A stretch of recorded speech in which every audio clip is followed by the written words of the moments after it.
वालेकुम and good morning everyone. Welcome to good morning. आज मैं हूं आपके साथ अनम काज़मी और मैं हूं सबाशी। उम्मीद करते हैं आप सब बिल्कुल ठीक ठाक होंगे, खैरियत से होंगे, टिप टॉप होंगे।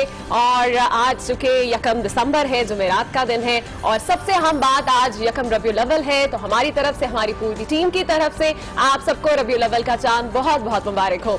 शो का बाकायदा आगाज करते हैं और आपको बताएं कि आज के शो में हम बात करेंगे एक अहम प्रोफेशन बैंकिंग के बारे में। इस जदीद दौर में लोगों की बड़ी तादाद जिन प्रोफेशंस को चूज करना चाहती है उनमें बड़ा पेशा बैंकिंग है। बज़ाहिर तो बैंकिंग जहन में आते ही पैसों का ख्याल आता है, पर रुपयों का ये खेल इतना आसान भी नहीं है। और वो तमाम लोग जो इस वक्त हमारा शो देख रहे हैं और ठीक 9 बजे उन्हें बैंक में रिपोर्ट करना है, वो मेरा ख्याल है जानते हैं कि कितनी मुश्किल और प्रेशर वाली जॉब है। और वो तमाम लोग जो बैंकिंग को एज ए प्रोफेशन चूज करना चाहते हैं, आज का शो भी उन्हीं लोगों के लिए है। जी हाँ, बिल्कुल। बैंक फाइनेंशियल सेक्टर का एक अहम शोबा है। पाकिस्तान का पहला सरकारी bank state bank of Pakistan है। 1 जुलाई 1948 को कायम हुआ, जो पाकिस्तान के करेंसी नोट छापने का जिम्मेदार भी है, जबकि पाकिस्तान का पहला कमर्शियल प्राइवेट बैंक हबीब बैंक था। बिल्कुल। और बैंकिंग का ये सिलसिला कब शुरू हुआ, कैसे शुरू हुआ, इस हवाले से आपको बताते हैं कि एक बड़ी दिलचस्प इस हवाले से कहानी है कि पहले जमाने में लोग अपना सोना जो है वो सराफों के पास बतौर अमानत रखते थे और सुनार इसकी रसीद लिख कर देते थे।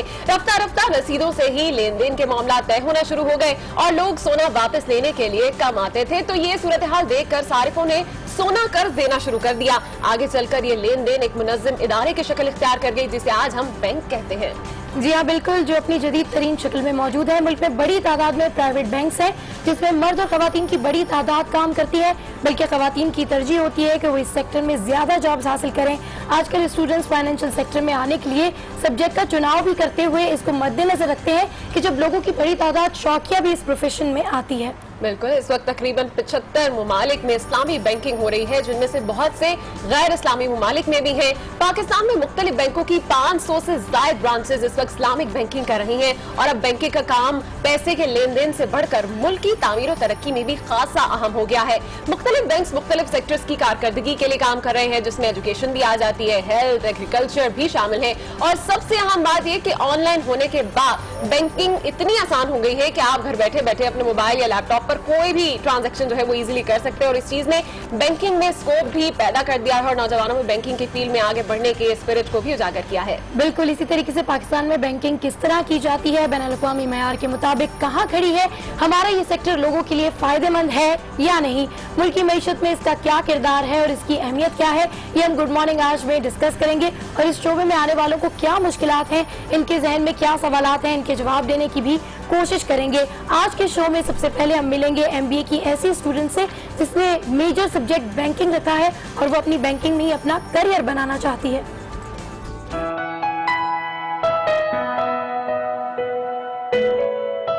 आफ्टर डूइंग MBA तो डेफिनेटली मेरा इंटरेस्ट है जॉब की तरफ। I wanted to work for like specifically companies तो हैं बहुत प्राइवेट, बट मेरा टुवर्ड्स जो ज़्यादा एक्सपीरियंस है that is towards banking industry. और हमारे साथ होंगी फर्स्ट वुमेन बैंक की प्रेसिडेंट ताहिरा रजा, जो अपने प्रोफेशन से बहुत खुश है और उन्हें इस मुकाम पर पहुंचने तक उनके वालिद ने बहुत मदद की। मुझे सबसे पहला चैलेंज तो ये था कि मैं अब अब्बू को ये बताऊं कि मैंने जॉब के लिए अप्लाई किया है और मुझे कॉल आई है और इंटरव्यू कराची में। ये एक सवाल है जिसके बारे में मुझे शायद 99% ये शक था कि जवाब नहीं मिलेगा, लेकिन मैंने सवाल अगर ना किया होता तो आज मैं यहाँ नहीं होती। और अब मिलेंगे बाहिम्मत खातून रक्षिंदा से, जो माजूरी के बावजूद एक खुशगवार जिंदगी गुजार रही हैं। उन्होंने भी बैंकिंग को अपना प्रोफेशन बनाया।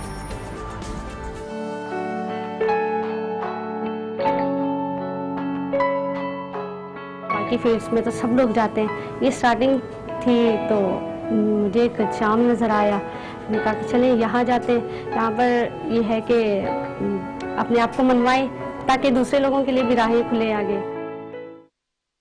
ये सब स्टोरीज हम आगे चलकर देखेंगे, पर पहले नजर डालेंगे आज की हेडलाइंस पर।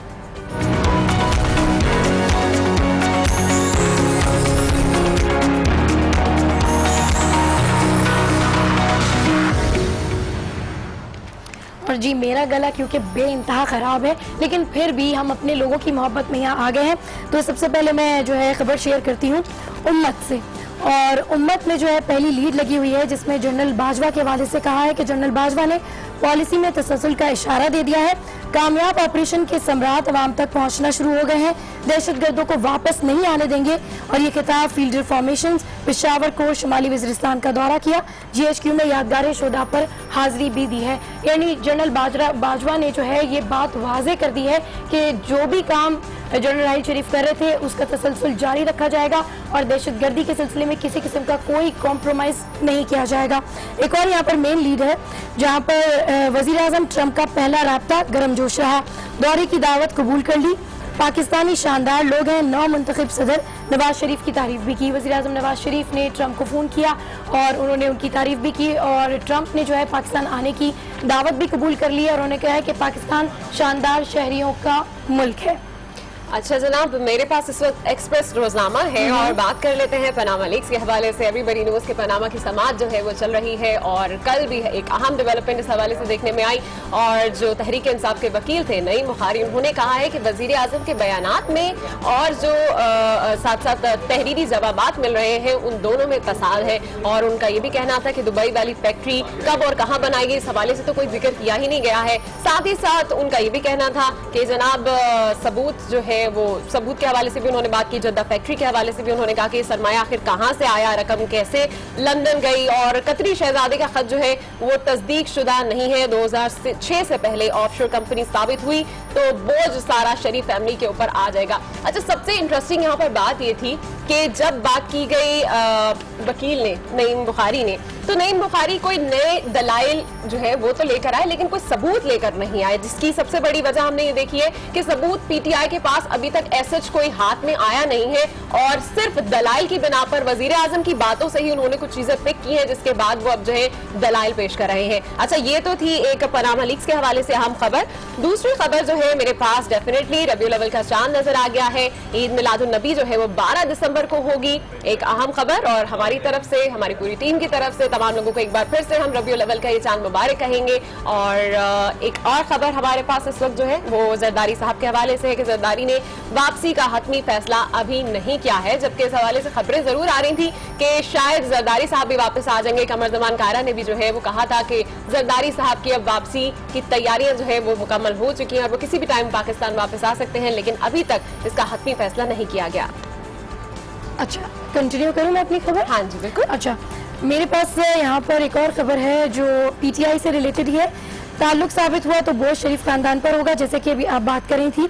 मनी ट्रेल के हवाले से हुकूमत जो है कोई दस्तावेजात फराहम नहीं कर सकी है, तो इस हवाले से अदालत ने भी यही रिमार्क्स दिए हैं कि ताल्लुक साबित हुआ तो बोझ शरीफ खानदान पर होगा। जबकि डॉन पेपर में course beef on Phata KP security, इसमें भी जनरल बाजवा के हवाले से जिक्र किया है कि उन्होंने वाज़ेह तौर पर अपनी पॉलिसी बता दी है कि दहशतगर्दी के खिलाफ जो है जंग जारी रहेगी, किसी किस्म का कोई कॉम्प्रोमाइज़ नहीं किया जाएगा और पॉलिसी में कोई तब्दीली नहीं होगी। जबकि यहाँ पर एक और न्यूज़ है कि national assembly finally passes distributed bill on inquiry commissions. ये एमनेस्टी बिल है टैक्स के हवाले से जिसमें 3% अब छूट दे दी जाएगी, तो ये खुशखबरी है उनके लिए जो इस बिल के पास होने का इंतजार कर रहे थे। अच्छा, कुछ और मजीद खबरें भी हैं जिसमें ये है कि हुकूमत ने सिंध भर में शराब खाने भी खुलवा दिए हैं, जबकि सुप्रीम कोर्ट फैसले की खुद तशरीह करेगी। और मीरपुर खास में शहरियों और ताजरों का टायर जलाकर एहतजाज। बहुत एहतजाज जो है वो आए रोज आजकल हो रहे हैं और एहतजाज के हवाले से भी मजीद खबरें भी हैं जो आपको बताएंगे, लेकिन एक बड़ी सैड सी खबर इस वक्त मेरे पास है। सैड इसलिए भी क्योंकि पेट्रोल की कीमत में एक बार फिर से इजाफा कर दिया गया है और हम देख रहे हैं कि पेट्रोल की कीमत 2 रुपए बढ़ा दी गई है, जबकि डीजल 2.70 जो रुपए है वो महंगा कर दिया गया है। तो ये तो थी जनाब आज की हमारे पास खबरें। हेडलाइंस क्या कह रही थी आपको बताया, अब कुछ जान लेते हैं शहरों में क्या कुछ चल रहा है। और सबसे पहले बात करेंगे इस्लामाबाद की। इस्लामाबाद में आज क्या सियासी गहमा गहमी है और कौन से मेगा इवेंट्स होने जा रहे हैं, जानते हैं हमारे नुमाइंदे अली फुरकान से। अली फुरकान, दारुल हुकूमत की आज क्या खबरें हैं और कौन से अहम प्रोग्राम्स होंगे? आज इस्लामाबाद शहर इक़्तिदार है तो इक़्तिदार के वानों में एक सियासी गहमा गहमी तो रहती है। आज अगरचे पार्लियामेंट के दोनों ईवान सेनेट और असम्बली मुअत्तल है, लेकिन मुख्तलिफ कायमा कमेटीज़ के इजलास वहाँ पे हो रहे हैं। इसके साथ आज इंटरनेशनल डे है डिसेबल पर्सनस का, उस हवाले से इस्लामाबाद में एक कॉन्फ्रेंस मुनक्कद की जा रही है। माई हेल्थ माई राइट के उन्वान से एक काउंटेबल डिस्कशन भी हो रही है। आज इस्लामाबाद प्रेस क्लब में इसके साथ यहाँ पे एक फोटो एग्जीबिशन है आज पाक चाइना फ्रेंडशिप जो कि कलात कोयना जो है चमन हाईवे के हवाले से ये फोटो एग्जीबिशन है। ये इस नुमाइश में खासी लोगों की दिलचस्पी यकीनन होगी। इसके साथ एक कश्मीर के उन्वान के हवाले से एक बड़ी आज जो है वो नशिस्त होने जा रही है यहाँ के मकामी होटल में, जहाँ पे तकरीबन तमाम सियासी जमातों के रहनुमा जो हैं वो उसमें शिरकत कर रहे हैं। मजहबी रहनुमा चौधरी शुजात से लेके तो पीपल्स पार्टी के फरुतुल्लाह बाबर, इसी तरीके से मुस्लिम लीग नवाज के सेंटर जफर अली शाह, अहम सियासी रहनुमा जो है उसमें मदू हैं, जो कि आज उस कश्मीर के उन्वान के हवाले से अपना इजहार ख्याल करेंगे। तर्जुमान दफ्तर खारजा आज हफ्तावार ब्रीफिंग भी देंगे अपनी, और जो हालिया सूरत हाल है यकीनी तौर पे भारत के साथ लाइन ऑफ कंट्रोल के ऊपर, उसके ऊपर जो है वो इजहार ख्याल करेंगे। गुज़श्ता दिनों जो है वो इंडियन हाई कमीशन को तलब भी किया गया था और एहतजाज स्टार्ट कराया गया था। आलमी सतह के ऊपर जो कोशिशें करनी है दफ्तर खारजा ने, उससे भी आगाह करेंगे। इसके साथ एक सस्टेनेबल डेवलपमेंट गोल के हवाले से जो है वो एक आज यहाँ पे कॉन्फ्रेंस मुनक्कद की जा रही है। ये वो अहम कुछ एक्टिविटीज़ हैं जो कि आज इस्लामाबाद में होने जा रही हैं। ठीक है, बहुत शुक्रिया आपका। अपडेट कर रहे थे, रुक कर रहे थे लाहौर का। अब पीपल्स पार्टी की यौम तासीस की तकरीबात का सिलसिला आज दूसरे रोज भी जारी रहेगा। लाहौर में बिलावल भुट्टो जरदारी मौजूद है, मजीद जानते हैं मियाँ फारूक से। मियाँ फारूक, बताइए बिलावल भुट्टो जरदारी की आज क्या मसरूफियात होंगी? जी, पाकिस्तान पीपल्स पार्टी ने यौम तासीस के हवाले से 6 रोज़ा तकरीबात का जो शेड्यूल जारी किया था, उस शेड्यूल के मुताबिक आज का दिन बलूचिस्तान के लिए मखसूस किया गया है, जिसमें बलूचिस्तान से आए हुए पीपल्स पार्टी के रहनुमा और कारकुनान बिलावल भुट्टो जरदारी से मुलाकात करेंगे और मुनक्किदा कॉन्फ्रेंस से बिलावल भुट्टो जरदारी कारकुनान से खिताब भी करेंगे, जिसमें वो बलूचिस्तान में दोबारा पीपल्स पार्टी को फ़ाल करने और पार्टी की तंजीम नौ के हवाले से अपने अहकामात और अपनी तजावीज़ जो है वो पेश करेंगे। और इसके अलावा जो है पीपल्स पार्टी कारकुनान के लिए खसूसी सेशन मुकर्रर किया गया है, जिसमें कारकुनान chairman Peoples party Bilawal Bhutto Zardari को अपनी शिकायत और अपनी तजावीज़ से आगाह करेंगे और उनकी शिकायत के अजाले के हवाले से भी बिलावल भुट्टो जरदारी अपने अहकामात सादर करेंगे। और उसके बाद शाम को जो है वो आए हुए कारकुनान और मेहमानों को लाहौरी खानों से तवाज़ो की जाएगी। और आज रात एक सकाफती शो भी मुकर्रर किया गया है, जिसमें इलाकाई फनकार अपने फ़न का मुजाहरा करेंगे। और ये सिलसिला जो है पीपल्स पार्टी की तकरीबात का ये 6 दिसंबर तक जारी रहेगा। और आइंदा दिन भी जो है वो मखसूस सूबों के लिए मखसूस किए गए हैं, जिस तरह कि कल जनूबी पंजाब की बारी है, फिर खैबर पख्तूनख्वा, फिर सिंध और फिर वस्ती पंजाब। और 6 दिसंबर को जो होगा इसकी अख्तामी तकरीब होगी और पार्टी के लाए अमल और आइंदा की हिकमत अमलियों का जो है वो ऐलान किया जाएगा। जी ठीक है, बहुत शुक्रिया मियाँ फारूक, आप हमें अपडेट कर रहे थे लाहौर से, जहां पर आसीस मनाया जा रहा है पीपल्स पार्टी की जानिब से। और आज का दिन जो है वो मुख्तस किया गया है बलूचिस्तान के लोगों के लिए और उन्हें लाहौरी खाना जो है वो पेश किया जाएगा। आगे बढ़ते हैं, रुक करते हैं। हम कलील अहमद हमारे साथ, हमारे नुमाइंदे मौजूद हैं और हम जानते हैं कि आज वर्ल्ड एड्स डे मनाया जा रहा है, जो कि 1988 से मनाते जा रहे हैं और इससे मुतालिक कराची में मुख्तलिफ तकरीबात हो रही हैं। कपील अहमद से मालूम कर लेते हैं कि ये दिन किस तरह मनाया जाएगा। कपील अहमद बताएगा कि आज वर्ल्ड एड्स डे पर क्या इवेंट्स हैं और कौन कौन सी तकरीब कहाँ कहाँ पर हो रही है। देखिए, आपको बताएं कि इस वक्त जो है वो कराची में वजारत सेहत के तहत बाकायदा कोई तकरीब मुनक़्क़िद नहीं की गई और उसके अलावा कोई अनाउंसमेंट जो है वो नहीं की गई। लेकिन इस वक्त जो सबसे बड़ी जो आदमशुमार हमें दिए गए एड्स कंट्रोल प्रोग्राम की जानिब से, उसके मुताबिक गुज़िश्ता 20 सालों के दौरान अगर हम कराची की बात करते हैं तो 7,698 मरीज इस वक्त जो है वो रजिस्टर्ड हैं एड्स के। कराची के अंदर अगर हम बात करते हैं पूरे सिंध की तो उसकी जो तादाद है वो 10,448 है। तो ये वो तादाद है जो कि अब तक जो है वो सामने आई है और इसका जो है वो कराची 70% बनता है। यानी आप अंदाज़ा कर सकते हैं कि कराची और लाड़काना वो वाहिद पॉइंट है सिंध के जहाँ सबसे ज़्यादा एड्स जो है वो तेज़ी के साथ फैल रहा है। मैं आपको बताऊं कि अक्टूबर के महीने के दौरान जो है वो चांदका मेडिकल जो अस्पताल है उसकी जो तमाम मशीनें मौजूद थी डायलिसिस की, उसके अंदर जो है ये वायरस की तस्दीक हुई थी। उसके बाद गैर कानूनी जो ब्लड बैंक से तकरीबन 25 उनकी तादाद बताई गई थी, उनको जो है वो सील कर दिया गया था। इस वक्त जो है वो लाड़काना के अंदर 656 मरीज जो है वो एडमिट हैं उसके एड्स की। इसके अलावा खैरपुर, मीरस है, दादू है, ये वो पॉइंट है जो कि एड्स की बड़ी तादाद है। और इसके अलावा आगाही का आप अंदाजा ही करें कि सिंध के अंदर कराची लेवल के अंदर कोई प्रोग्राम आज मुनक़्क़िद नहीं किया जा रहा। एड्स को रोकने के लिए क्या इक़दाम किए जा रहे हैं वो आपके सामने है। जी ठीक है, बहुत शुक्रिया। कफील अहमद अपडेट कर रहे थे और बता रहे थे कि एड्स को रोकने के लिए क्या क्या इक़दाम किए जा रहे हैं। और अब कुछ मजीद स्टोरीज पर भी नजर डाल लेते हैं। बिल्कुल, आपको बताएं कि मुल्क भर में 10 50, 100 और 1000 रुपए के पुराने नोटों की कानूनी हैसियत खत्म हो चुकी है। अब इन पुराने नोटों पर खर्च नहीं किया जा सकता, जिसे आपको बताएं कि पुराने डिजाइन के नोट स्टेट बैंक से साल 2021 तक तब्दील कराए जा सकेंगे। अब भी जिनके पास पुराने डिजाइन के करेंसी नोट हैं, वो आज अपने किसी भी करीबी बैंक या स्टेट बैंक के दफातर से उन्हें तब्दील करवा सकते हैं, नहीं तो भारत वाला हाल हो जाएगा।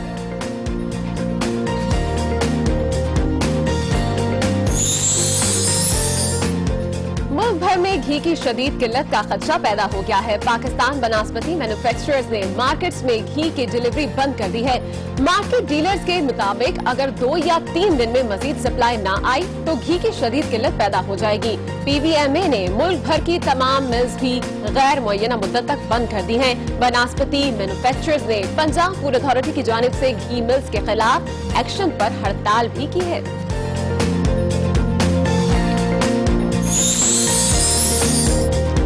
और अब कुछ बात कर लेते हैं मौसम की भी। शदीद बर्फबारी के बाद गिलगित में पाक चीन सरहद बंद कर दी गई है। सरहद बंद करने के फैसले के बाद चीन से सड़क के रास्ते पाकिस्तान आने वाले 100 से ज्यादा शहरियों ने वतन वापसी के लिए ट्रांसपोर्ट का मुतालबा किया है। चीनी सरहद 4 माह तक बंद रहने के बाद 1 अप्रैल को खोल दी जाएगी। इस दौरान भी पाकिस्तान और चीन के दरमियान जरूरी सरकारी डाक का तबादला किया जा सकेगा।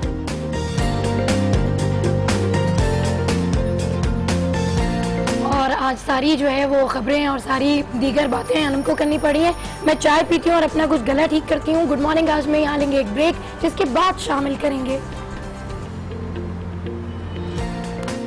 खाना बनाने की झटपट तरीका रैपिड रेसिपी में।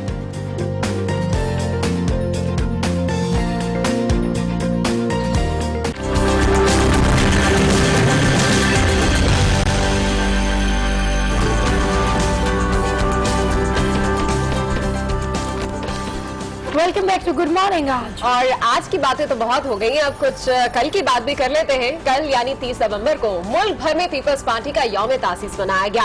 मरकजी तकरीब जो कि लाहौर में हुई, वहाँ पर बिलावल भुट्टो ने कारकुनों से खिताब भी किया और इस तकरीब में केक काटने और इसे लूटने की रवायत भी बरकरार रही एज यूजुअल।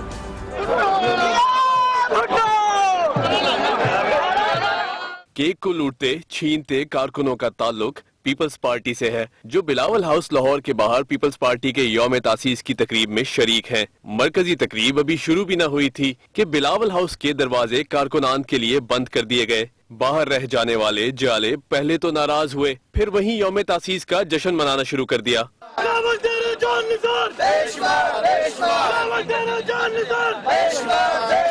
यौम तासीस की मरकजी तकरीब से चेयरमैन बिलावल भुट्टो जरदारी ने खिताब किया। उनका कहना है लाहौर पीपल्स पार्टी की जाए पैदाइश है, अब लाहौर से ही पार्टी की तंजीमें नौ शुरू होगी। खिताब में बिलावल ने अदालती निजाम पर भी तनकीद की। उन्होंने कहा, एक वजीर आजम को सिर्फ खत ना लिखने पर सजा सुना दी गई, जबकि आज दुनिया का सबसे बड़ा करप्शन स्कैंडल सामने आने के बावजूद इंसाफ के इदारे खामोश हैं।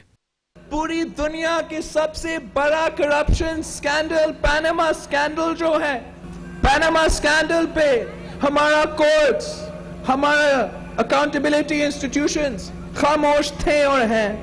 बिलावल भुट्टो का कहना था कि हुकूमत के सामने 4 मुतालबात रखे हैं। भुट्टो सड़कों पर निकला तो पूरा पाकिस्तान सड़कों पर होगा।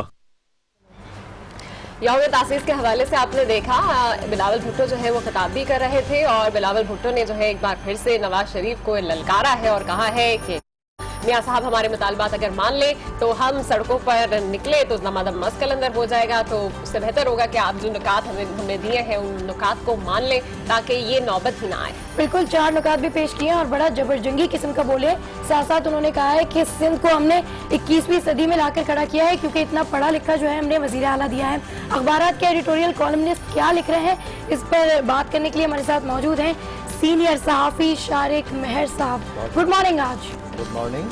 खराब गली के साथ कह रही थी कैसे हाँ क्या लिख रहे हैं इदारी आज इदारी वैसे तो सियासी उन्होंने जो डेवलपमेंट्स हुई हैं उसके हवाले से भी चीज़ें लिखी हैं।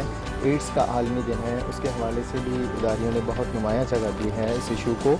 उस डॉन ने जो ज़रा मुख्तलिफ इदारिया लिखा है उसमें एक बहुत इम्पॉर्टेंट इदारिया ये है कि पाकिस्तान में अब वक्त आ गया है कि पुलिस रिफॉर्म्स की ज़रूरत है, क्योंकि हमारे यहाँ बरतानवी दौर हुकूमत का निज़ाम जो वो कानून है उसका 1861 का पुलिस का कानून चल रहा है, लेकिन अब चूँकि आबादी बहुत बढ़ गई है, सोच में तब्दीली आ गई है, जराइम के नए नए तरीक़े हो गए हैं, तो इसलिए पुलिस रिफॉर्म्स की ज़रूरत है। और सबसे अहम बात अपने इदारे में डॉन ये लिखता है कि मुल्क में बढ़ती हुई अगवा बराए तावान की जो वारदातें हैं, ख़ासतौर से कराची और लाहौर में, उसके ताने बाने जाके पुलिस से मिलते हैं। पुलिस में शामिल चंद काली भेड़ें, अच्छे अफसरान भी हैं, लेकिन चंद भेड़ें ऐसी हैं जो पकड़े गए हैं। इसमें न सिर्फ कांस्टेबल लेवल के लोग बल्कि SHOs लेवल के लोग भी इस काम को बड़ा प्रॉफिटेबल काम समझते हैं और वो इसमें पकड़े गए हैं। तो अब जदीद तरीक़े आने चाहिए पुलिसिंग में, इसमें तब्दीली आनी चाहिए। और ख़ास तौर से इदारे में लिखा है कि तफ्तीशी निज़ाम नाक़िस होने से भी जराइम के बढ़ने में बड़ी मदद मिली है, क्योंकि मुजरिम जाते हैं, ट्रायल होता है उनको सज़ा मिलती है और वो बाआसानी वापस आ जाते हैं। और उसके अलावा आपने देखा कि अजीज़ाबाद में भी असलहे की एक बड़ी खेप पकड़ी गई थी और वो बहुत बड़ी तादाद में असला था। कराची में सबसे बड़ी खेप कहा जाता है उसको। SMGs थी, LMGs थी, दस्ती बम थे उसके अंदर और बहुत ख़तरनाक किस्म का असला था। लेकिन पुलिस का मौक़िफ़ अब से कुछ दिन पहले, मेरे ख्याल 2 या 3 दिन पहले, जब वो पुलिस ने अपना मौक़िफ़ अदालत को बताया इस हवाले से कि भाई कितने लोग पकड़े, तो उन्होंने बताया कि जनाब हम मुजरिमों तक तो कोई नहीं पहुंच सके और इस केस को A क्लास कर दिया जाए। A क्लास का मतलब ये है कि इस केस को दबा दिया जाए, ठीक, और बाद में अगर हमें कुछ मिला तो फिर हम इस केस को दोबारा उठा दें। शारिक साहब, KPK में देखें तो पुलिस काफ़ी रिफॉर्म नज़र आती है, PTI ने काम किया है, सिंध और पंजाब में ख़ास ज़रूरत है, बहुत ख़ास ज़रूरत है। अब KPK में रिफॉर्म्स हुए हैं, बल्कि वहाँ पे अब से कुछ दिन पहले मैं CCTV फुटेज भी देख रहा था कि कुछ पुलिस एहलकारों को रिश्वत लेते हुए पकड़ा भी गया है और वहाँ पे इस हवाले से बहुत बेहतरी नज़र आ रही है। ठीक, अच्छा शारिक साहब, अभी आपने जिक्र किया एड्स के हवाले से, और अगर मैं 2013 के सर्वे के मुताबिक बताऊं तो तकरीबन 36 मिलियन लोग जो हैं वो इस जानलेवा बीमारी की नज़र हुए हैं पूरी दुनिया में। पाकिस्तान में इस वक्त एड्स की क्या सूरत हाल है, क्या इकदाम किए जा रहे हैं और शरह क्या है? एड्स के हवाले से पाकिस्तान में शरह जो है वो बढ़ रही है बहुत ज़्यादा, और उसका सबसे ज़्यादा ख़तरनाक एरिया जो है वो सिंध है। सिंध में बहुत तेज़ी से ये शरह बढ़ रही है। गुज़िश्ता सालों में इसके मरीज़ों की तादाद 5% से बढ़ चुकी है। आपने देखा होगा कि कुछ अर्से पहले लाड़काना के सरकारी अस्पताल में लोग डायलिसिस के लिए गए और वहाँ से एड्स लेके वापस आ गए, और ये मीडिया ने भी बहुत हाईलाइट किया था इसको। तो न सिर्फ आवाम में शऊर नहीं है, उनको एजुकेशन देने की ज़रूरत है इस हवाले से, बल्कि हमारा तिब्बी अमला भी किस कदर गाफिल है कि उन्होंने एहतियाती तदाबीर नहीं की, और वो मासूम लोग जो अपने इलाज के लिए गए थे वो बड़ी तादाद में एड्स लेके वापस आए। तो इस सिलसिले में काम करने की भी बहुत ज़रूरत है हमारे यहाँ। बिल्कुल बहुत ज़रूरत है। और चांडका का वो हॉस्पिटल है जहाँ से ये सारा वायरल जो है HIV का फैला है। अच्छा, दूसरे इदारे में वज़ीर-ए-आज़म नवाज शरीफ का अमरीकी सदर डोनाल्ड ट्रंप को फ़ोन। जी हाँ, ये एक ऐसी खबर है जो हमारे यहाँ बहुत पाकिस्तानियों ने तो बहुत गौर से पढ़ी है, फोकस किया है उन्होंने। बहुत उनका अच्छा गुड जेस्चर था नवाज शरीफ को। उन्होंने कहा कि आप बहुत मकबूल हैं, मैं आपसे मिलना चाहता हूँ, दावत भी कबूल की है। उसके अलावा जो एक डोनाल्ड ट्रंप की जो इंतखाबी मुहिम के दौरान वो हार्ड लाइनर नज़र आ रहे थे, इस टेलीफोनिक कम्युनिकेशन में वो बहुत मुख्तलिफ नज़र आए हैं। और उन्होंने पाकिस्तानी कौम की तारीफ की कि ये बहुत ज़हीन लोग हैं। और एक बड़ी अहम बात ये थी कि जब नवाज शरीफ साहब ने ये कहा कि हम कुछ तस्फिया तलब मामलात पे आपकी मदद चाहते हैं, तो उन्होंने इस पर बरमला हामी भरी और उन्होंने कहा कि बिल्कुल अमेरिका तमाम तस्फिया तलब मसाइल पे आपकी मदद करेगा। उसके अलावा आज अर्ली मॉर्निंग में जॉन कर्बी को भी आप देखें, वो सेकंड करते हुए नज़र आते हैं। उन्होंने आर्मी चीफ की तैनाती में मुबारकबाद दी और कहा कि दहशतगर्दी की जंग में हम पाकिस्तान के साथ हैं। तो ये एक बड़ी अच्छी डेवलपमेंट नज़र आ रही है इन फ्यूचर। सही। अच्छा ये बताइएगा शारिक साहब, आज कल हम देख रहे हैं कि पनामा लीक्स के हवाले से भी केस की समाअत जो है वो चलती जा रही है। अब ये केस आपको कहाँ जाता दिखाई दे रहा है? एक तरफ नईम बुखारी ने भी जो है वो अभी कहा है, और जो वजीर आजम के दलाइल थे उन्हीं से उन्होंने बात निकाल कर कहा है कि जी इनके बयानात में तजाद है, जबकि कोई ठोस सबूत जो है वो अभी तक सामने नहीं आया। असल में अब कल आप देखें अदालती कार्रवाई जो हुई है उसमें उन्होंने नून लीग से जहां सबूत मांगे वहां उन्होंने पीटीआई से भी बड़ी सख्त अंदाज में बात की है। अब मामला मैं समझता हूँ इन शॉर्ट यहाँ जाके चला गया है। अदालत ने कहा है कि 2006 से पहले मेफेयर्स फ्लैट नून लीग की मिल्कियत थे, ये आप साबित कर दें, बॉल फिर नून लीग के कोर्ट में चली जाएगी और उनको सबूत देना होंगे। मामला यहाँ पे आके अब वो हो गया। अच्छा, इमरान खान जो गए थे लंदन, वो मेफेयर्स फ्लैट के कुछ सबूत लेने गए थे, तो वहाँ पे कुछ काजी अकाउंट्स से उन्होंने कुछ सबूत लिए हैं जिसमें 3 ट्रांजैक्शन हुई थी मनी लॉन्ड्रिंग के हवाले से, तो वो भी एक बड़ा अहम सबूत कहते हैं उनके वकील बाबर अवान के, वो भी अब पेश करेंगे।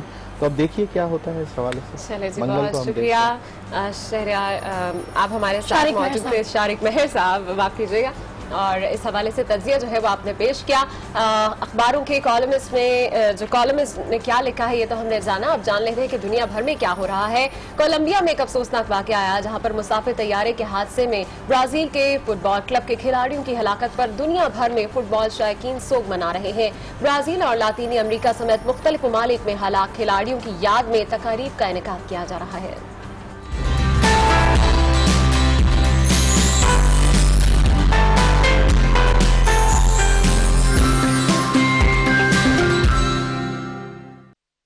एक दूसरे से लिपटकर रोने वाले ये अफराद अकेले नहीं बल्कि कोलंबिया में मुसाफिर तैयारे के हादसे में हलाक 70 से जायद अफराद के अहले खाना इसी दुख और सदमे से गुजर रहे हैं। बोलियोया का मुसाफिर तैयारा कोलंबिया जा रहा था कि पहाड़ी इलाके में हादसे का शिकार हो गया। तैयारे में ब्राजीलियन फुटबॉल क्लब की टीम भी सवार थी। फुटबॉल टीम के फैन और फैमिली मेंबर्स ने हलाक होने वाले खिलाड़ियों को खराज अकीदत पेश किया। ब्राजीलियन फुटबॉल क्लब टीम के एक खिलाड़ी की मां सदमे की हालत में है। कहती हैं उनके लिए ये सब यकीन करना नामुमकिन है। मेरा दिल टूटा जा रहा है, मैं बहुत दुख में हूँ। मैंने कभी सोचा भी नहीं था कि कभी ऐसी खबर सुनने को मिलेगी।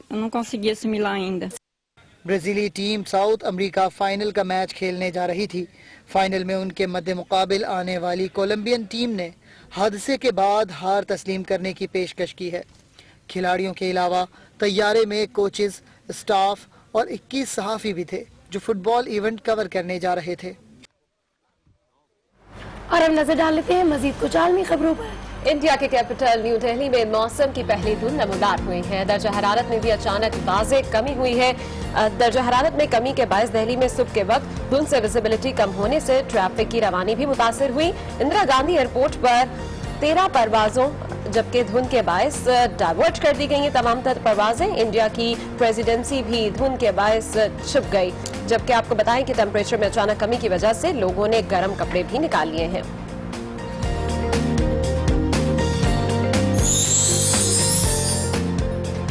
और क्रिसमस की भी आमद है। क्रिसमस की आमद से पहले व्हाइट हाउस को सजा दिया गया है। सजावट की रौनुमाई की तकरीब में अमेरिका की फर्स्ट लेडी मिशेल ओबामा ने इस तकरीब में फौजियों के अहले खाना को खुशामदीद कहा। व्हाइट हाउस के ब्लू रूम में 19 फुट ऊंचा क्रिसमस ट्री रखा गया है। जबकि आपको बताएं कि डाइनिंग रूम में व्हाइट हाउस का रेप्लिका भी बनाया गया है। व्हाइट हाउस सजाने के लिए अमेरिका की मुख्तलिफ रियासतों के 90 से ज्यादा रजाकारों ने हिस्सा लिया।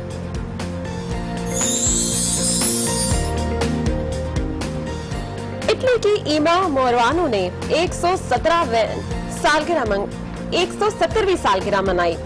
ईमा सदी में पैदा होने वाली शायद दुनिया की आखिरी इंसान है और दुनिया की मौमर तरीन शख्सियत भी है। उनके छोटे से फ्लैट में उनकी सालगिरह मनाने के लिए उनके दोस्त, पड़ोसी और प्रिंसिपल डॉक्टर्स भी शरीक हुए और केक भी काटा गया। ईमा अपनी तवील उम्र का राज रोजाना अपनी डाइट में 2 अंडे खाने को समझती हैं। और मुझे लगता है कि जो मेरे गले की हालत है, मुझे भी 2 अंडे खाने की जरूरत है, तो मैं 2 अंडे खाती हूँ। और गुड मॉर्निंग आज में यहाँ लेंगे हम ब्रेक, जिसके बाद मिलेंगे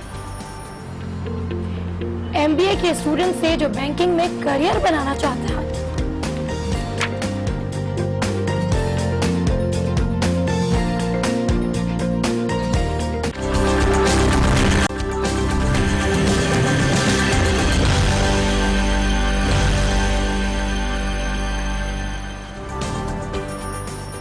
welcome back to good morning Aaj. और आज की तारीख भी इंतहाई अहम है। आप रहने दें, मैं ही बता देती हूँ। गला आपका बहुत खराब है। मेरा ख्याल है कि अंडा खाने के बाद कुछ बेहतरी आई होगी शायद, लेट्स सी। शायद वैसे फर्क पड़ता है अगर बॉयल एग खाएं तो वो तमाम लोग, क्योंकि मौसम भी बदल रहा है और दिसंबर भी शुरू हो चुका है। बड़ा ही दिसंबर जिसे कहते हैं कि एक रोमांटिक सा मंथ होता है, इसकी आमद भी है और साथ ही साथ जनाब मौसम भी जो है वो बेहतर होता चला जा रहा है। कराची में भी मुझे लगता है कि ठंड पड़ रही है, है ना? मेरा ख्याल है देखे ना गले पे असर हो रहा है। तो तमाम लोग जो है वो अभी से ही एहतियाती तदाबीर जो है वो इख्तियार करना शुरू कर दें। फिलहाल आपको बताते हैं कि आज की तारीख अहम क्यों है। आज 1 दिसंबर को बेनजीर भुट्टो को मुस्लिम दुनिया की पहली खातून वजीर आजम बनने का एजाज मिला था, इसलिए आज की तारीख अहम है। जबरदस्त।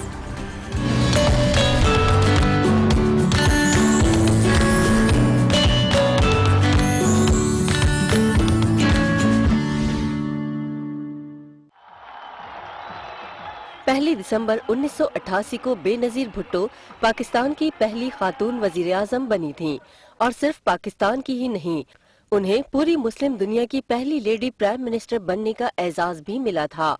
पहली बार वजीर आजम बनते वक्त बेनजीर भुट्टो की उम्र सिर्फ 35 साल थी और बेनजीर भुट्टो का बेटा बिलावल सिर्फ 2 माह का था जब उन्होंने ये मनसब संभाला।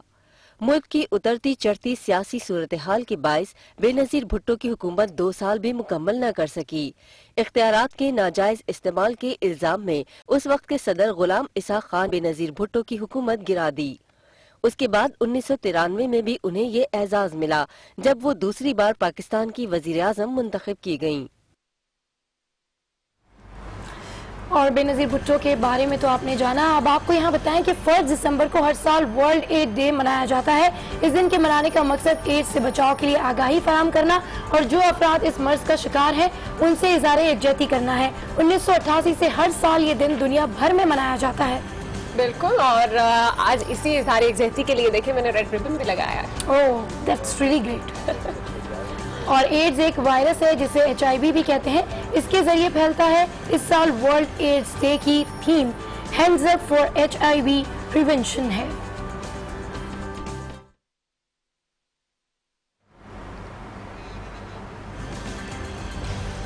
एड्स के इलाज के लिए रिसर्च तो हो रही है, लेकिन ये मर्ज अब तक लाइलाज है। इसी वजह से हर साल दुनिया भर तकरीबन 20 लाख अफराद एड्स के बायस मर जाते हैं और इनमें से तकरीबन 2,70,000 बच्चे होते हैं। 1981 से 2012 तक दुनिया भर में 3 करोड़ 60 लाख अफराद इस मर्ज का शिकार होकर जान गंवा चुके हैं और एक अंदाजे के मुताबिक इतने ही लोग HIV का शिकार होकर जिंदगी गुजार रहे हैं, जिसने इस मर्ज को दुनिया का सबसे आम और सबसे बड़ा हेल्थ इशू बना दिया है।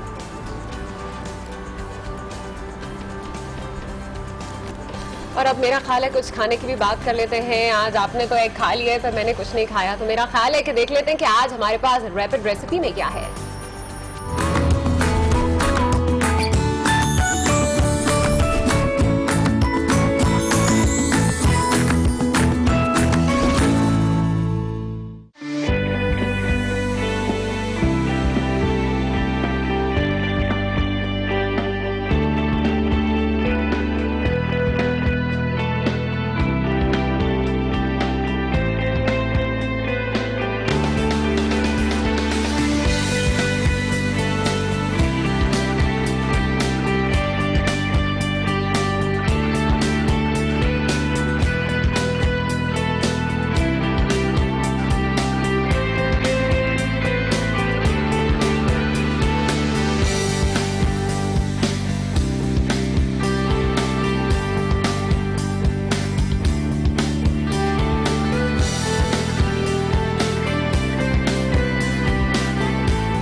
जिसके बहुत ही मजेदार से लिपस्टिक्स इन्होंने बनाए हैं, लेकिन मैं थोड़ा सा बीच में मिस कर गई हूँ और मेरा ख्याल है कि कुछ लोग जो अगर हमें देखे और आपने भी ये रेसिपी मिस कर दी है तो आप भी फेसबुक के ऊपर इस रेसिपी को देख सकते हैं हमारे फैन पेज के ऊपर। अच्छा ना, मैं नहीं खाऊंगी ये लिपस्टिक क्योंकि इसमें सॉस है और मेरा गला जो है और खराब हो जाएगा। आपको एहतियात करने की जरूरत है। बिल्कुल। शो के स्टार्ट में हम बात कर रहे थे बैंकिंग के प्रोफेशन के बारे में, तो आपको बताएं कि बैंकिंग का प्रोफेशन की बात करें तो जहन में आता है बहुत सा कैश या कुछ ऐसे लोग जो रुपयों पैसों में खेलते रहते हों, लेकिन बैंकर बनना जनाब इतना भी आसान नहीं है। बैंक में खास तौर पर कैश काउंटर के पीछे बैठे कैशियर की बहुत भारी जिम्मेदारी होती है, बहुत प्रेशर वाली जॉब होती है ये। और हम जानते हैं एक ऐसे स्टूडेंट को जिसने MBA में बैंकिंग को मेजर कोर्स रखा हुआ है, वो बैंकर बनना चाहती है और ये भारी जिम्मेदारी अपने कंधों पर लेना चाहती है।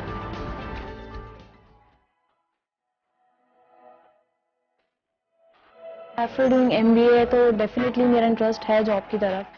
आई wanted to work for like specifically companies तो हैं बहुत प्राइवेट, बट मेरा टुवर्ड्स जो ज़्यादा एक्सपीरियंस है that is towards banking industry, क्योंकि मेरे फादर का भी एक तरह से ये शौक है कि मैं बैंकिंग की तरफ जाऊँ, प्लस मेरा भी है लाइक काफ़ी वेल ग्रूम पर्सनैलिटीज़ और इन्वायरमेंट, लोगों से नेटवर्किंग आपकी बहुत होती है एंड ऑल दैट। तो बैंकिंग की तरफ मेरा इंटरेस्ट काफ़ी रहा है ना शुरू से ही, मतलब बैंकिंग की तरफ आप बैंक्स इवन आप विजिट करते हो किसी भी काम से, अपने खुद के अकाउंट्स या आप उसकी फीस के लिए जा रहे हो, किसी भी चीज़ के लिए जा रहे हो, तो आप उस चीज़ को भी देख रहे होते हो, तो बैंकिंग की तरफ थोड़ा है भी, और लाइक आपका करियर ग्रोथ भी बैंकिंग की तरफ ही है। काफ़ी मेहनत करनी पड़ी, अकाउंटिंग को मुझे बहुत समझना पड़ा because it was of not my field, तो मुझे बहुत समझना पड़ा, मुझे एक्स्ट्रा टाइम देना पड़ा। तो कभी किसी और से, किसी जानने वाले से, कभी किसी फ्रेंड से पूछ लिया, कभी भाई से पढ़ लिया, कभी कुछ, तो so on and so fourth ये चलता रहा। फिर उसके बाद आई जब BCom का रिजल्ट, फिर आई समहाउ कन्विंस्ड के मुझे BCom करना है। घर वालों ने कहा पहले रिजल्ट आ जाए फिर देखा जाएगा। रिजल्ट आ गया, I was like I got first division in BCom, ठीक है, तो my parents were also very happy with that, with my result के अच्छा you have done so far, so they were more like motivating me कि हाँ आगे पढ़ो, go for it।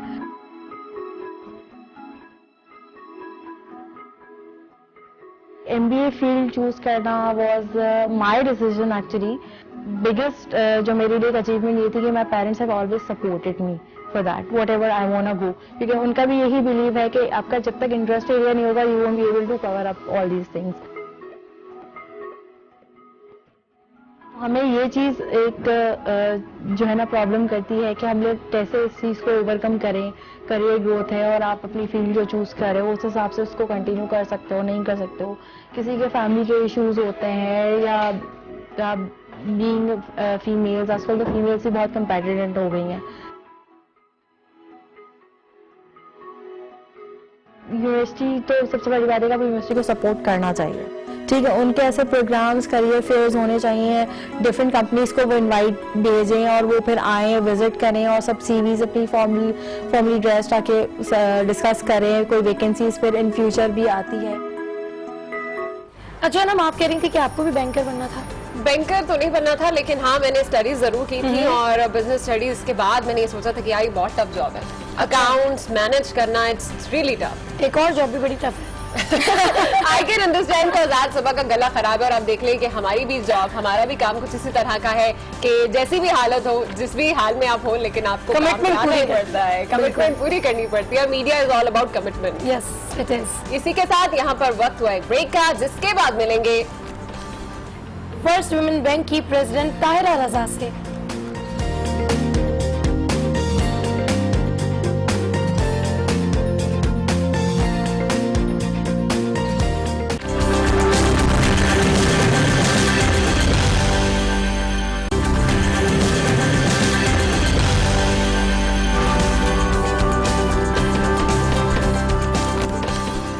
Welcome back to good morning Aaj. और अब बात कर रहे हैं बैंकिंग के हवाले से, तो फिर आपको बताएं कि आज की गेस्ट भी हमारे साथ बहुत स्पेशल है। उनका ताल्लुक भी बैंकिंग सेक्टर से है। GS बैंक के वाइस प्रेसिडेंट जो है तारिक एजाज हमारे साथ आज मौजूद है स्टूडियोज में। अस्सलाम वालेकुम एंड गुड मॉर्निंग। वालेकुम अस्सलाम। कैसे हैं? मैं ठीक ठाक। अच्छा, आज बैंकिंग हमारा टॉपिक है और बहुत से ऐसे लोग हैं जो बैंकिंग के शोबे को एज अ प्रोफेशन आगे लेकर चलना चाहते हैं। सबसे पहले तो आपसे यही जानना चाहेंगे कि पाकिस्तान में इस वक्त बैंकिंग सेक्टर कहाँ पर स्टैंड कर रहा है?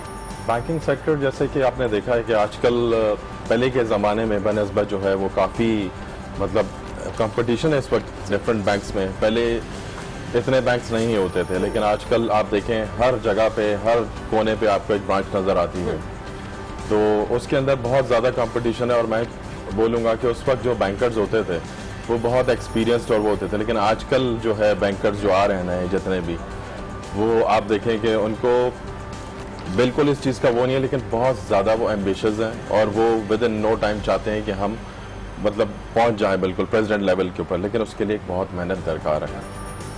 और हाँ, उसके लिए एक बहुत मेहनत दरकार है। पहले ज़माने का जो बैंकर होता था उसको एक्सपीरियंस होता था सारी प्रोडक्ट्स का, हर चीज़ का।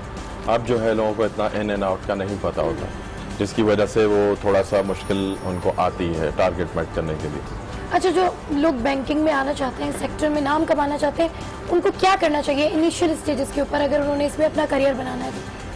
उनको अगर करियर बनाना है तो सबसे पहले तो मैं यही बोलूँगा कि उनको अपने जितने भी पास्ट बैंकर्स या उनकी फैमिली में कोई हैं जिनको देख के उनको होता है कि जी हम बैंकिंग के अंदर आएँ और हम बैंकिंग में अपना नाम बनाएं, उनको वो करके और फिर क्या कहते हैं उसके ऊपर थोड़ी मेहनत करें मार्केटिंग के अंदर और लोगों के अंदर सोशलाइज हो और थोड़ा सा मतलब मैं समझता हूँ कि उनको कोई भी मतलब कामयाबी नहीं रोक सकती उनको किसी भी प्रोफेशन। अच्छा, नहीं यहाँ पे कहते हैं ना कि बहुत सारी सीवीज आती हैं लेकिन फिर जॉब्स जो होती हैं वो नहीं होती हैं या फिर शॉर्ट लिस्ट हो जाते हैं, फिर भी सिलेक्शन नहीं होता। शॉर्ट लिस्ट इसलिए होते हैं, देखिए मैडम, के उसके अंदर लोग अप्लाई करना शुरू कर देते हैं। आप आजकल आपको पता है कि जॉब्स की कितनी ज़्यादा वो है और हर बंदा अप्लाई कर रहा होता है कहीं ना कहीं मेरा मतलब वो हो जाए और मुझे इंटरव्यू पे कॉल हो जाए। किसी ने फाइनेंस में किया होता है, किसी ने मार्केटिंग में किया होता है और वो अप्लाई करना शुरू कर देता है, उसका कोई एक्सपीरियंस नहीं होता उसके अंदर। लेकिन what we are looking for कि हम minimum criteria for entering in the banking sector is minimum graduation. लेकिन जितना ज़्यादा एक्सपीरियंस होता है और जितना ज़्यादा आदमी का मतलब उसके अंदर वो होता है, उसको एवेलुएट करके बुला के और शॉर्टलिस्ट करके फिर उनको बुला के फिर इंटरव्यू होता है उनका। अच्छा, ये जो अभी आपने बात की है कि मिनिमम ग्रेजुएशन होनी चाहिए, क्या ये बिजनेस स्टडीज में ही होनी चाहिए या किसी भी और आपने कोई भी स्टडी की हो उसके बाद आप बैंकिंग में आपके पास फिर भी चांस होता है कि आप जंप इन कर सको? नॉट नेसेसरी कि मतलब बिजनेस में ही किया हो। अच्छा। ये एक वो है कि मिनिमम क्वालिफिकेशन ग्रेजुएट हो किसी भी उसमें, आइदर इट्स BSc या BBA कुछ भी किया उसमें आ सकता है वो। सही। तो अभी मैं आज आ रही थी सुबह ऑफिस और मैं रास्ते में काउंट करती आ रही थी कि एक गली के अंदर कितने बैंक थे, तो अच्छे खासे लाइक 5 से 6 बैंक मैंने तो रास्ते में ही काउंट कर लिए थे। तो जितने आजकल बैंक हैं उतनी ही क्या अपॉर्चुनिटीज भी है? वो लोग जो इस वक्त देख रहे हैं और चाहते हैं कि हम बैंकिंग को एज ए करियर चूज करें, क्या उनको आप मोटिवेट करेंगे कि वो इस तरफ आए? इतने हमारे पास अपॉर्चुनिटीज हैं या इसमें एक्सेल करने कितने मौके हैं? Obviously there are lot of opportunities in banking sector. जिस तरह ब्रांचेस खुल रही हैं उसी तरह से हमें लोगों भी दरकार हैं ब्रांचेस के अंदर। लेकिन वहाँ पे फिर वही मैं बात करूँगा कि एक्सपीरियंस अगर कोई रिसोर्स होगी जिसका थोड़ा सा एक्सपीरियंस होगा उसको हम पहले कोशिश करते हैं कि शॉर्टलिस्ट करके उसको पहले हम हायर करें उसके अंदर, ना कि जो फ्रेश मतलब वो होते हैं। फ्रेश के लिए आपने देखा है कि डिफरेंट न्यूज़पेपर में भी आ रहा होता है कि MTO बैचेस वगैरह होते हैं, उनको बाकायदा पूरी ट्रेनिंग प्रॉपर 6 महीने करा के और फिर लेके आते हैं उसके डिफरेंट डिपार्टमेंट से रोटेट करके। लेकिन ये जो होता है जो ब्रांचेस के अंदर हम ब्रांच मैनेजर की बात करें, ऑपरेशन मैनेजर की बात करें या फ्रंट एंड स्टाफ की बात करें, तो वो एक्सपीरियंस हम उठाते हैं। अच्छा, खवातीन की भी बड़ी तादाद बैंकिंग सेक्टर्स में आना चाहती है और इटसेल्फ आप खुद भी एक सीनियर बैंकर है, कितनी बड़ी रिस्पॉन्सिबिलिटी होती है एक बैंकर की, एक बैंक में काम करने वाले की? बहुत ज़्यादा रिस्पॉन्सिबिलिटी होती है क्योंकि टोटली रिस्क लोगों का पैसा हमारे पास होता है। स्पेशली जो फ्रंट एंड स्टाफ जो मैं अभी बात कर रहा था, कैश काउंटर पर बैठे होते हैं, ऑपरेशन मैनेजर होता है, ब्रांच मैनेजर इटसेल्फ, उनका बहुत ज़्यादा एक रिस्क होता है। सबकी लिमिटेशन होती है कि इतनी सबकी होती है कि अप्रूवल उसके पास जाती है और सब होती है। तो आपने अगर देखा हो कि अमेरिका के अंदर जो है वो एक सिंगल साइन से पे ऑर्डर वो साइन होता है, यहाँ पे 2 साइन होते हैं। What's the reason behind? वहाँ पे एक ही बंदा वो सारी जिम्मेदारी लेके करता है, यहाँ पे हम लोगों ने उसको चेक्स पे पे ऑर्डर जो होता है बैंक का जो चेक डबल साइन होते हैं उस पे, मतलब 2 ऑथराइज सिग्नेटरी होते हैं बैंक के बिहाफ पे, वो साइन करते हैं। जी। अच्छा, वैसे बज़ाहिर तो देखने में लगता है कि जैसे ये लोग सिर्फ पैसों में ही खेलते हैं, लेकिन आपकी बातों से लग रहा है कि वाकई में एक बहुत ही रिस्पॉन्सिबल ये जॉब है। अच्छा, ये जानना चाहेंगे कि अक्सर खवातीन जो है घर की शिकायत भी करती है कि जी अगर हमारे हस्बैंड बैंकर हैं तो वो बैंक का काम जो है वो अपने घरों में भी ले आते हैं और उनकी पर्सनल लाइफ भी काफ़ी हद तक डिस्टर्ब होती है। तो क्या ऐसा है? बिल्कुल ऐसा है। ये 9 to 5 की जॉब नहीं है? 9 to 5 नहीं है। अच्छा। देखें जिस तरह से टारगेट हर चीज़ में, हर जॉब में टारगेट्स होते हैं लोगों के, जी। इसी तरीके से हम लोगों के भी टारगेट्स होते हैं, बजट्स होते हैं, उसको मीट करना होता है। लोग कहते हैं ना जैसे 2 ईदें आती हैं, छोटी ईद होती है, एक बड़ी ईद होती है, इसी तरीके से हमारी भी 2 ईद होती हैं। अच्छा। बैंकर्स की वो होती है जून एंड दिसंबर, बैंक हॉलीडे, जिसमें कस्टमर को पता होता है कि आपने जो है वो उसको डिपॉजिट चाहिए ही चाहिए।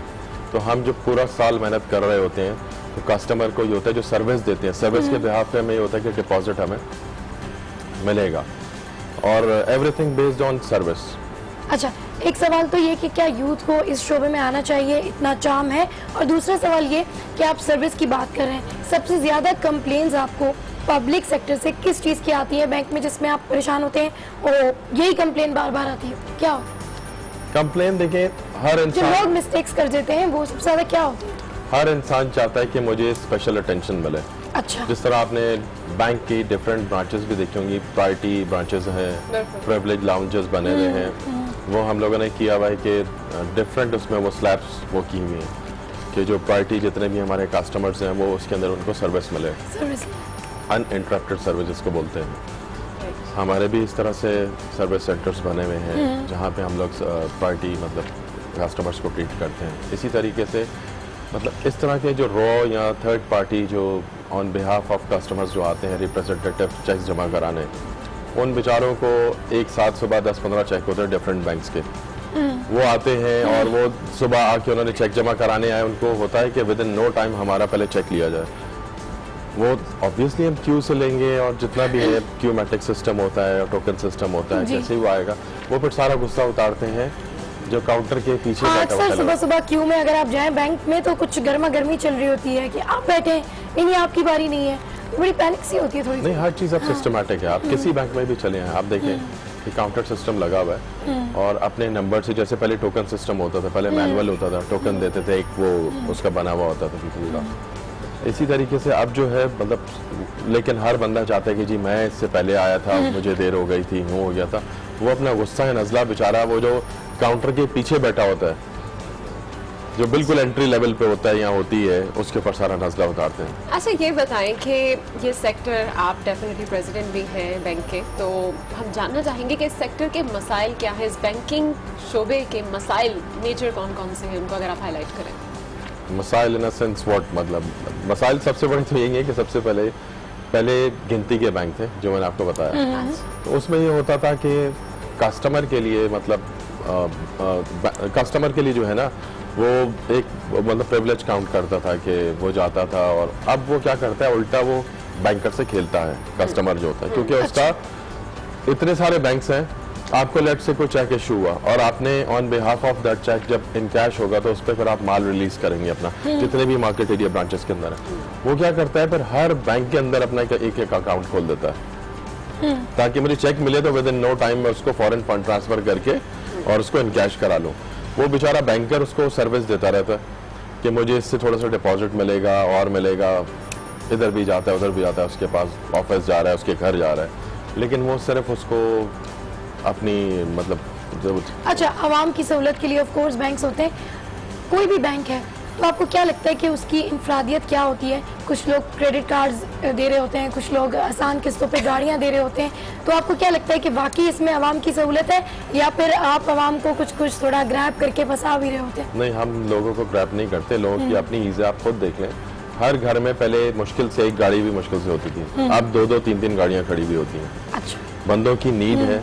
अब देखें जिस तरह से उनकी फैमिली बढ़ रही है, सब चीज़ें हैं, तो हर बंदा चाहता है मेरे लिए एक सेपरेट गाड़ी हो, बच्चों के लिए अलग हो, वो हस्बैंड जो अपनी गाड़ी अलग ले आते हैं, फिर मिसेस भी अगर जॉब करी उसके लिए भी अलग गाड़ी, हर घर में तो हमारे पास आते हैं, तो एज पर देयर रिक्वायरमेंट और हमारी जितनी भी डॉक्यूमेंटेशन है वो पूरी होती है। अच्छा तारिक साहब, ये बताइएगा कि पहले समझा जाता था कि बैंकिंग एक बहुत ही नोबल जॉब है और जो भी बैंकर होता था बड़ी इज्जत की निगाह से उसको देखा जाता था। आज हम देखते हैं कि जो लोग कुछ नहीं कर रहे होते, जिनको कहीं और जॉब नहीं मिल रही होती, वो कहते हैं कि जी at the end last option हमारे पास है कि हम बैंक में जॉब कर रहे हैं। ऐसा क्यों है? इतना ज्यादा लोगों ने इस प्रोफेशन को निचले दर्जे पे क्यों ला के खड़ा कर दिया है? निचले दर्जे पे ऐसा नहीं है, लेकिन कुछ बिल्कुल ऐसे लोग हैं कि पहले ज़माने में लोग, बल्कि मैं एक आपको एक एग्जांपल दूंगा जी जी।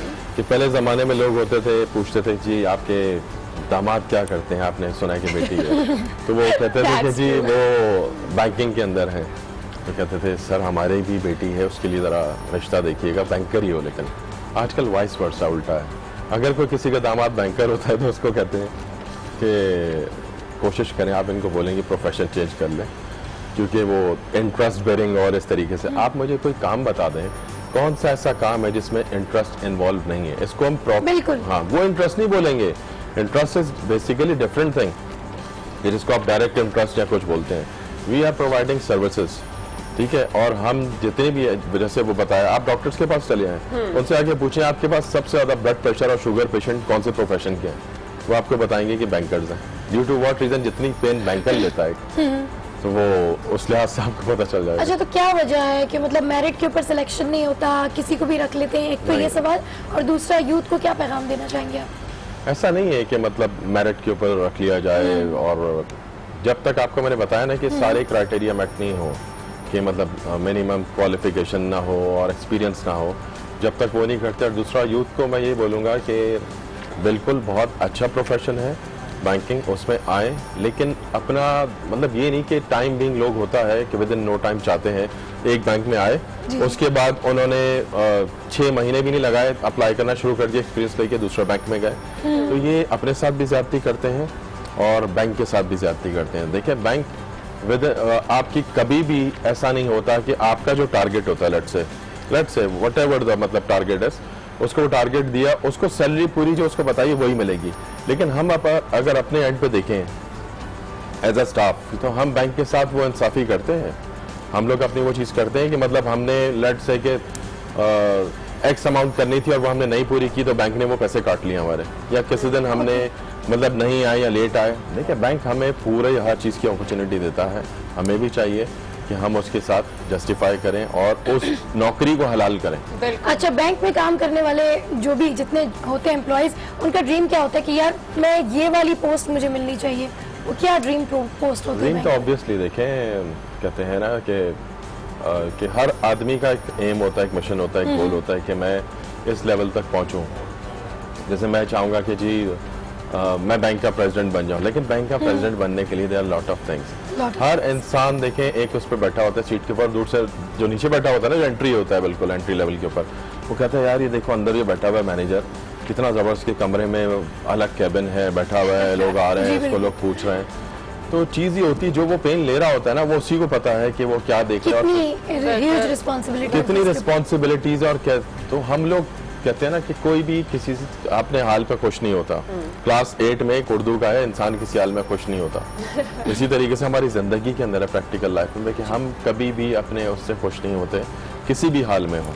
बिल्कुल, ये बात हकीकत है। अल्लाह का हर हाल में शुक्र लगा करना है कि ये एक बहुत ही चैलेंजिंग प्रोफेशन है। Thank you so much Tariq Ejaz sahab, vice president JS bank, हमारे साथ मौजूद थे। और बैंकिंग के हवाले से मेरी नॉलेज भी बहुत बड़ी है, और मेरा ख्याल है कि आज का शो जो था, जो लोग बैंकिंग करना चाहते हैं, जो लोग बैंकर्स बनना चाहते हैं, उनके लिए भी काफी ज्यादा मुफीद रहा होगा। लेकिन अब बात कर लेते हैं बैंकिंग की। बैंकिंग में अब खवातीन भी जो है वो इस शोबे में आगे आती जा रही हैं, और हुकूमत की सतह पर भी जो है वो बैंक्स बनाए गए हैं।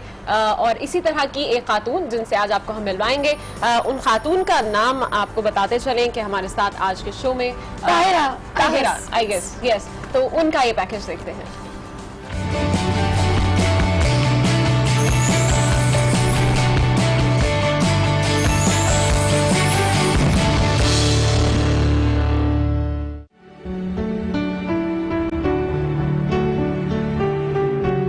जब मैंने बैंकिंग ज्वाइन की थी तो मेरे जहन में ये ज़रूर था, क्योंकि मुझे शुरू में ये अंदाज़ा हो गया था कि ये फील्ड कुछ ऐसा है जो मेरे इंटरेस्ट के, मेरी लाइकिंग के बहुत करीब है।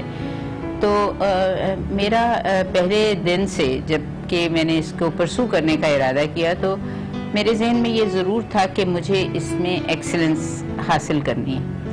और इसको एक्सीलेंस हासिल करने के लिए मैंने उन तमाम स्टेप्स की तरफ ज़रूर गौर किया कि मुझे नॉलेज हासिल करनी चाहिए इस बिज़नेस की, और जो काम मैं करूँ वो बेहतर तरीके से करूँ।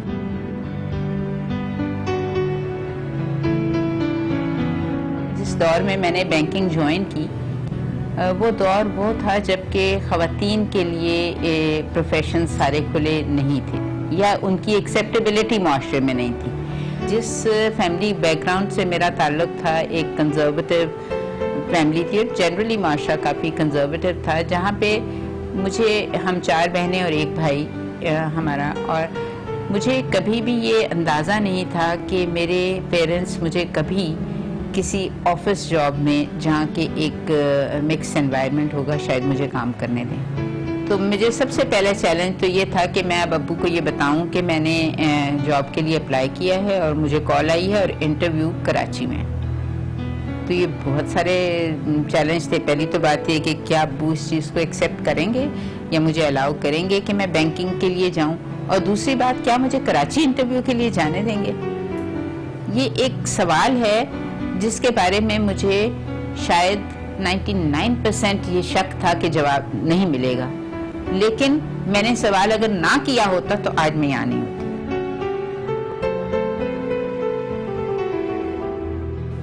लोग इस बात को शक की नज़र से देखते हैं कि अगर एक खातून किसी एक मर्दाना मुआशरे के अंदर तरक्की करती है तो क्या ये मेरिट है या फेवरेटिज्म है।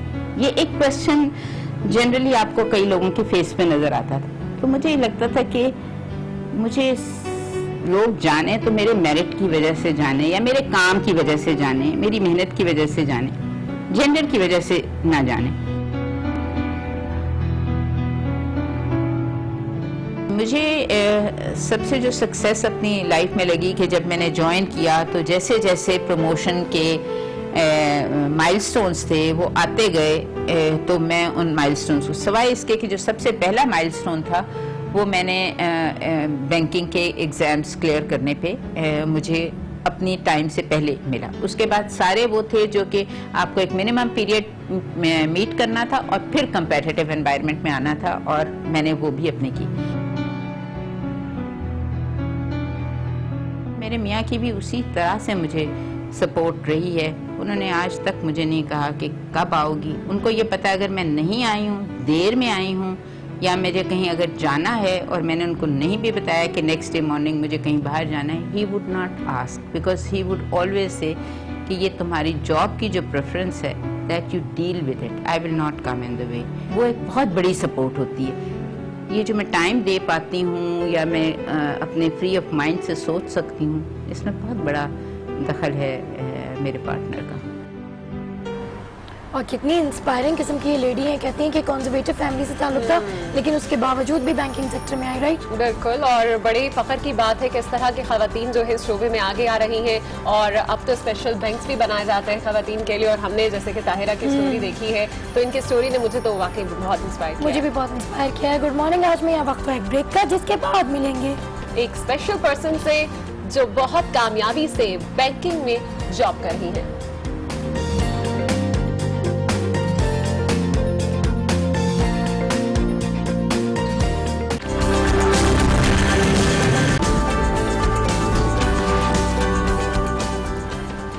Welcome back to good morning Aaj, और हम बात करेंगे अभी हिम्मत और हौसले की। जो बुलंद हो तो कोई दीवार आपका रास्ता नहीं रोक सकती। रक्षंदा भी उनमें से एक है जिन्होंने अपनी माजूरी को मजबूरी नहीं बनने दिया। वो एक बैंक में जॉब करती हैं, अपनी जिम्मेदारी खुद उठाती हैं और सोसाइटी में इज्जत की जिंदगी गुजार रही हैं।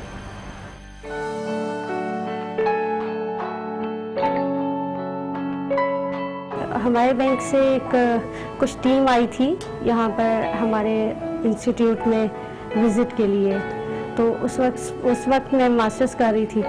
तो उन्होंने जब हमें प्रॉपर काम करते हुए, पढ़ते हुए और कंप्यूटर यूज़ करते हुए देखा, तो उन्होंने हमारी जो मैडम थी मिस कुत्सिया खान, उनसे उन्होंने रिक्वेस्ट की कि अपने जो अच्छे स्टूडेंट्स हैं ना आपके, वो कुछ हमें दें जो हम हायर करना चाहते हैं अपने बैंक में।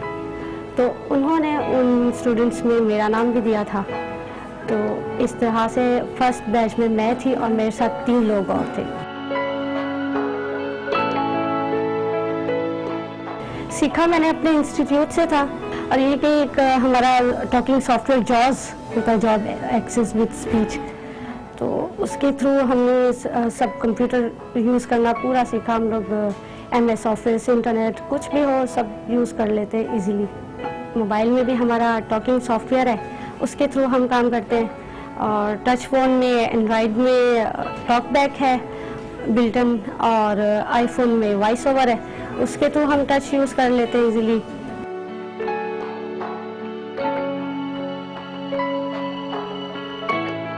मेरे हस्बैंड भी ब्लाइंड है, मैं भी ब्लाइंड हूँ। मेरी 2 बेटियाँ हैं, वो माशाल्लाह साइटेड है, दोनों बिल्कुल ठीक ठाक है। एक 7 मंथ्स की है और एक ऑलमोस्ट 26 मंथ्स की है। घर में हम 2 ही हैं, वो इलेक्ट्रिक में काम करते हैं मेरे हस्बैंड, और मैं स्टैंडर्ड चार्टर्ड में काम करती हूँ। फिर हमने डिवाइड अपना इस तरह से किया हुआ कि वो इवनिंग शिफ्ट में काम करते हैं, मैं मॉर्निंग में करती हूँ। जिस तरह से नॉर्मल पर्सन, साइटेड पर्सन्स करते हैं, उसी तरह से हम कर रहे हैं, कोई प्रॉब्लम नहीं होती है। बस ये है कि घर के जो मोस्टली जितने भी काम है वो सारे मैं कर लेती हूँ। एक रोटी मैं नहीं बनाती, खाना मैं सारा बना लेती हूँ, सालन, चावल, मीठा, चाय शाय सब बना लेती हूँ।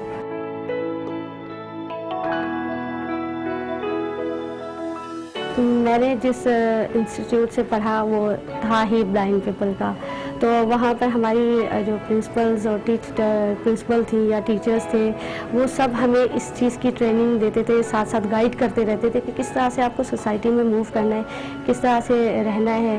फिर वो कभी ये नहीं कहती थी किसी को कि टीचर को कि आप हाथ पकड़ के बता दो, ये कहती थी कि खुद जाओ, कोशिश करो, खुद से करना है आपको जो करना है।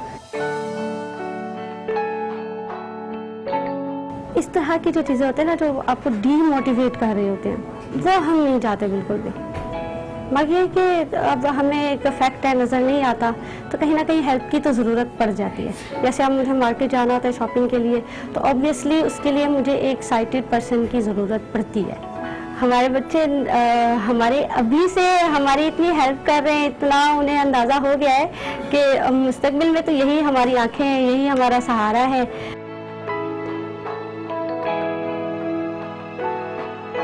जॉब की तो हर बंदे को नीड होती है। दूसरा ये कि मुझे एक अपॉर्चुनिटी नज़र आई थी कि एक नई फील्ड है, बाकी फील्ड्स में तो सब लोग जाते हैं, ये स्टार्टिंग थी, तो मुझे एक शाम नज़र आया, मैंने कहा कि चलें यहाँ जाते हैं। यहाँ पर ये है कि अपने आप को मनवाएं ताकि दूसरे लोगों के लिए भी राहें खुले आगे।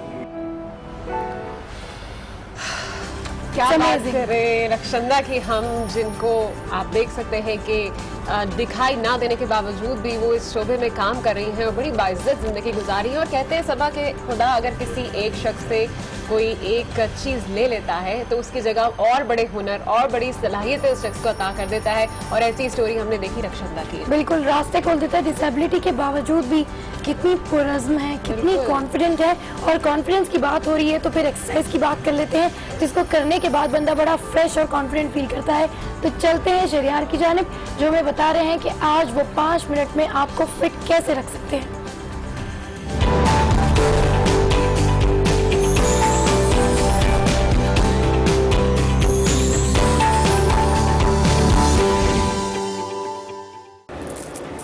ओके, तो आज हम स्टार्ट करेंगे बॉडी वेट कार्डियो एक्सरसाइज से, क्योंकि हर किसी के घर में ना इलेक्ट्रिकल होती है, ना ट्रेडमिल होती है, कार्डियो मशीनरी होती नहीं है। तो हम लोग बॉडी वेट पर हम लोग किस तरीके से कार्डियो कर सकते हैं, आज मैं आपको वो बताऊंगी। स्टार्ट करना है हमें जंपिंग जैक से स्टार्ट करते हैं। 1 2 3 4 5 6 7 8 9 10। ये थी हमारी जंपिंग एक्सरसाइज, ठीक है। जंपिंग जैक्स ये फुल बॉडी के लिए बहुत अच्छी है और हर एज के लोग इसको बहुत इजीली कर सकते हैं। दिखने में जंप लग रही है मगर ये कोई इतनी ज़्यादा टफ नहीं है, ठीक है। सेकंड हम करेंगे हाई नीज, उसमें हमने नी को ऊपर लेकर जाना है, चाहे आप इतना लेकर जाएं चाहे जितना ऊपर ला सकते हैं, आपके अपनी फ्लेक्सिबिलिटी के ऊपर डिपेंड करता है। Start 1 2 3 4 5 6 7 8 9 10 and stop. Her cardio की एक्सरसाइज के बाद आप 30 सेकेंड का रेस्ट दे सकते हैं। थर्ड नंबर पे हम जो एक्सरसाइज स्टार्ट करने जा रहे हैं वो है साइड ट्विस्ट विद जंप, ठीक है। स्टार्ट लेंगे हम, अब हाथ रख सकते हैं। 1 2 3 4 5, 6, 7, 8, 9, 10। फिर से आप 30 सेकंड का थोड़ा सा रेस्ट ले सकते हैं, चाहे तो बीच में आप वाटर ब्रेक भी कर सकते हैं। इसके बाद हमारी 2 और एक्सरसाइज रह जाती हैं। रेस्ट में आपने बिल्कुल रुकना नहीं है, टोस के ऊपर आपने मूव करते रहना और अपनी ब्रीथिंग को नॉर्मल करना है। जो हम लास्ट की एक्सरसाइज करने जा रहे हैं वो है जंपिंग लंजेस। देख रहे हैं आप कि जिस तरीके से कार्डियो करते हुए भी मेरा सांस किस तरीके से अप एंड डाउन हो रहा है, तो ये अच्छी चीज़ है। स्टार्ट करेंगे हम, लंज की पोजीशन बनाएंगे, ठीक है, एंड जंपिंग लंजेस करेंगे। डाउन 1, 2, 3, 4, 5, 6, 7, 8, 9, 10। फिर से आप स्टॉप हो जाएंगे और अपनी ब्रीथिंग को नॉर्मल करेंगे, बॉडी को कूल डाउन करेंगे, ठीक है। ये हमारी थी 4th एक्सरसाइज। लास्ट जो हमारी एक्सरसाइज है वो है फुटबॉल रनिंग। उसके लिए आपने कोर टाइट करना है, थोड़ी सी बैक डाउन करनी है और टोटल जो रनिंग है वो अपने टोस के ऊपर करनी है स्पीड में for 10 seconds. Start 1, 2, 3, 4, 5, 6, 7, 8, 9, 10। Breathing normal and breathing. Inhale, exhale, inhale, exhale, inhale, exhale. ज़्यादा भी कर सकते हैं, कम भी कर सकते हैं? बिल्कुल ज़्यादा कर सकते हैं। ये मैंने इनिशियली इसलिए बताया है क्योंकि अगर एक ही कोई एक्सरसाइज होती हमने ज़्यादा रेप्स कर ली, हमने करनी है 5 एक्सरसाइजेस, ठीक है। तो हमने क्या करना है, स्टार्टिंग हमें जो करना है अपना स्टेमिना बिल्ड करने के लिए पहले 10 सेकेंड्स, फिर आपने 30 सेकेंड का रेस्ट, फिर 10 सेकेंड, फिर 30 सेकेंड का रेस्ट। जैसे जैसे आप इसकी रूटीन में आ जाएं फिर आप क्या करें, टाइम बढ़ा दें, 20 second, 20 second rest. Rest time complete आपके हार्ट के लिए बेहतर है, आपके हार्ट के लिए बेहतर है, आपका स्टेमिना बिल्ड करने के लिए बेहतर है, आपके फुल बॉडी के लिए बहुत ज़बरदस्त है। तो आहिस्ता आहिस्ता आप इसको इस तरीके से लाएंगे कि 20 सेकेंड आपकी जो है एक्सरसाइज होगी और 20 सेकेंड आपका रेस्ट हो गया। तो इक्वल बेस पर हम चलेंगे कि हम रेस्ट। कार्डियो की एक्सरसाइज में कहते हैं कि बीच में पानी नहीं पीना चाहिए, इसमें क्या? नहीं, बेसिकली ऐसा नहीं होता कि पानी नहीं पीना चाहिए। जब आपकी ब्रीथिंग बहुत ज़्यादा अप डाउन हो रही हो उस वक्त थोड़ी सी ब्रीथिंग को डाउन करें, उसके बाद पानी पिएं। अदरवाइज आप बीच में कार्डियो के बीच पानी पी सकते हैं, ऐसा कोई बड़ा इशू नहीं है। अच्छा, ये जो ट्रेनर थी एक्सरसाइज के दौरान बार बार बता रही थी कि ब्रेक लेनी जो है वो बहुत जरूरी होती है। अगर आप एक्सरसाइज कर रहे हो और अगर ब्रेक का टाइम ठीक से उसमें नहीं लिया जाता तो भी बहुत प्रॉब्लम होती है, आपकी एक्सरसाइज प्रॉपर नहीं हो सकती। तो ये मेरा ख्याल है कि हर जगह चाहिए होते ना। यस बिल्कुल। तो यहाँ पर हम ले लेते हैं एक छोटी सी ब्रेक और उसके बाद मिलेंगे पाकिस्तान के चमकते सितारों से।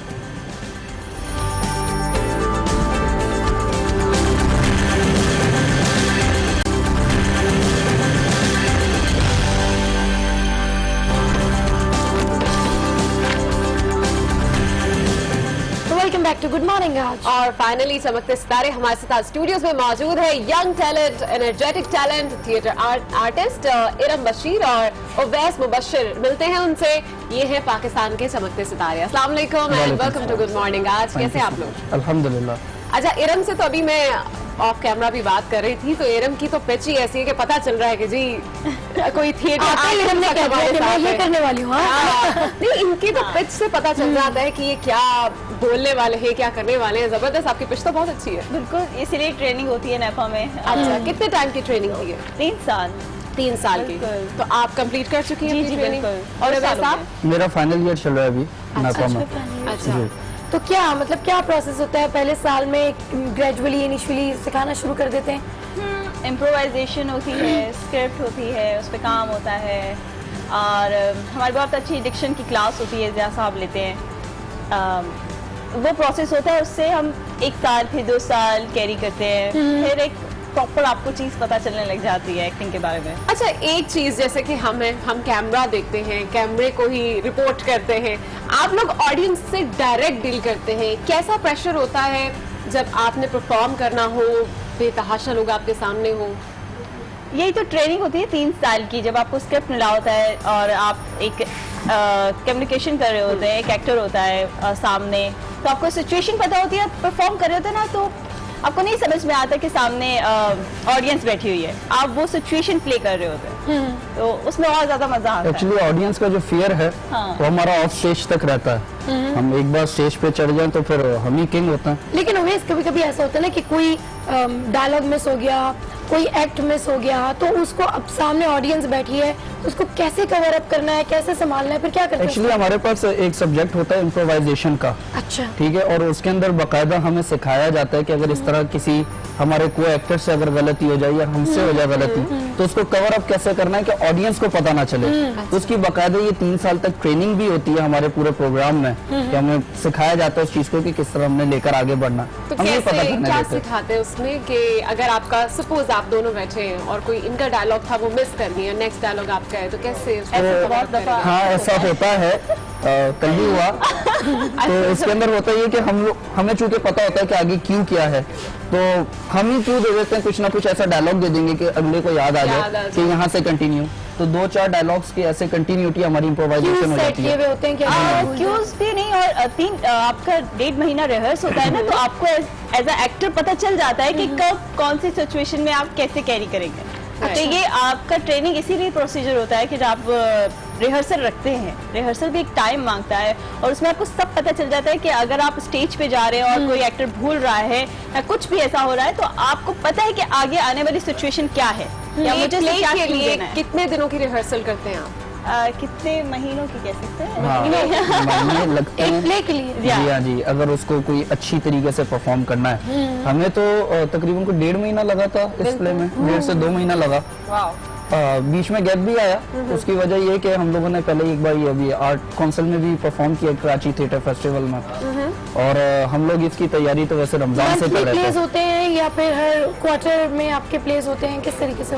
एक्चुअली डिपेंड करते हैं, वहाँ पर काफी टीम्स जो है वो मेहनत कर रही होती हैं, और तकरीबन हर महीने 1.5 महीने के बाद कोई ना कोई एक प्ले जो है वो परफॉर्म हो रहा होता है वहाँ पर।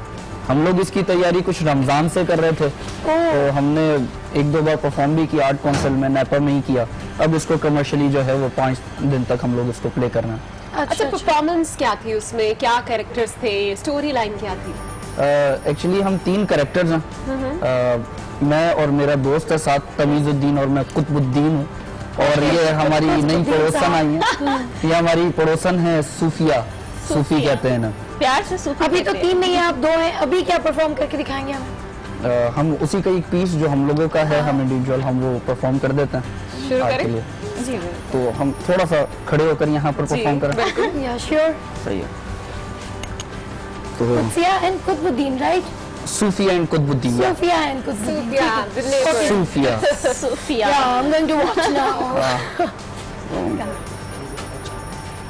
देखो मेरी बात सुनो सूफी, मेरे पास इसकी एक तरकीब है, तुम एक काम करो, तुम हमारे पास जॉब करो। मैं सड़कों पे भीख मांग लूंगी, लेकिन यहाँ काम करने का सवाल ही पैदा नहीं होता। कोई सवाल पैदा नहीं होता। देखो मैं यहाँ पर तुम्हारी बाकी की जरूरियात भी पूरी कर दूंगा, साथ में रिहाइश का भी बंदोबस्त कर दूंगा। अपने खर्चे तो पूरे नहीं होते। एडजस्ट कर लेंगे ना सूफी। लेकिन मैं इस पागल खाने में एडजस्ट नहीं कर सकती। भाई कौन सा पागल खाना? जो सिर्फ नाम का तमीजुद्दीन है, जिसके पास तमीज नाम की कोई चीज नहीं है। सूफी देखो मैं गुजारिश कर रहा हूँ, तमीजुद्दीन बेचारा बड़ा मलाल है, शर्मिंदा है वो अपने किए पर। शर्मिंदगी मुझे मेरी जॉब नहीं दिलवा सकती। किसी को थप्पड़ मारकर सॉरी बोल जाए ना, लेकिन इस थप्पड़ की तमीज नहीं जाती।